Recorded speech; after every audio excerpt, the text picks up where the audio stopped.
Hey, good evening and welcome to Midweek at 3 and 1. We are glad you're joining us on this Wednesday evening. We have been taking you through a series of questions out of the original Methodist Catechism to tell you what we as Christians in the Methodist tradition we believe or should believe. In fact, last Wednesday we talked about a pretty intense one on what the invitation was that Jesus gave. And we said that invitation was, come to me, all of you who are heavy laden, and I will give you rest. And we addressed this idea that it wasn't just physical work. It was the burdens of sin, the burdens of life, the burdens that become addictions and challenges in life, that we have them. Jesus makes it clear. As much as in 2021 we'd like to think that we don't have sin, and sin is a bad word, and we don't like the word, sin means we missed the mark. Sin means that we're not equal to God.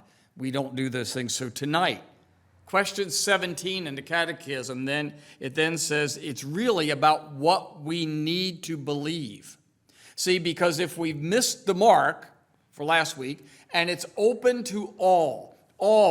Don't believe anything that someone said that you're too far gone or anything of that sort. It is not biblical. So question 17 says, how does Jesus teach us that his death for us was for the remission of sins? See, a lot of people go, I don't want to talk about the death of Jesus. I don't like that. I don't want to talk about the blood of Jesus. All of this is necessary. If we have sinned, we can't be in the presence of God. To be in the presence of God means we need propitiation, we talked about. We need a price paid. We need to be able to bring our addictions. We need to be able to bring our failures, our mistakes, our missing the mark, and have God see that as washed away. And that is done by Jesus' death. And this is what he says in Mark 10, in verse 45. For even the Son of Man came not to be served, but to serve others. And hear this last part, to give his life as a ransom for many. Now again, these are words that a lot of times in our society we don't want to hear, but it's real. You know, the fact that in our mind that we go, well, I just want God to be nice and kind and loving and everything to be wonderful, that's a nice thought, but it doesn't make it reality.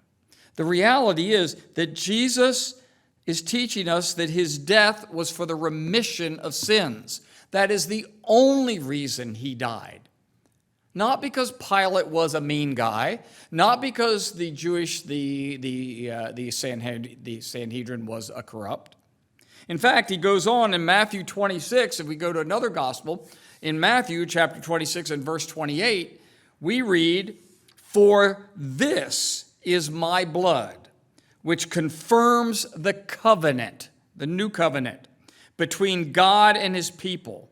It is poured out as a sacrifice to forgive the sins of many. Folks, we have sinned. We are sinning. Paul makes it clear in Romans, none of us are without sin. We all fall short, and we all experience sin. And there is only one way for that sin to be forgiven. In the Old Testament, they had to sacrifice a lamb. They had to sacrifice a bird. There had to be a blood sacrifice. God came down in human form, and the human was Jesus. The human Jesus died. His blood was shed and sacrificed for the sins of that time, the sins before that time, and the sins of ours now, and the sins for generations yet to come. That is what we as Christians in the Methodist, in the tradition believe. That is what John Wesley committed us to living our lives that others would know Christ died for our sins.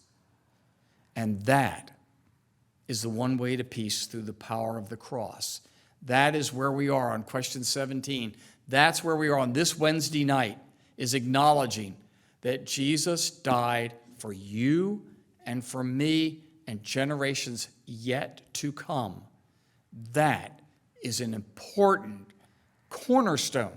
It is the foundation of what we believe in Christianity.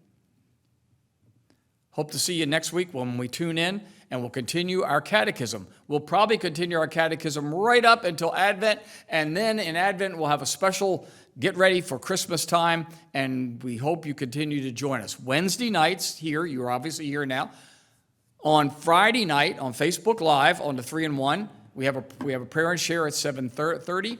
On Tuesday night, you can join us on Zoom or in person at our Bible studies, and we worship at 10 a.m., at 9 a.m., 10 a.m., and 11:15 at our 3 locations. See you next time.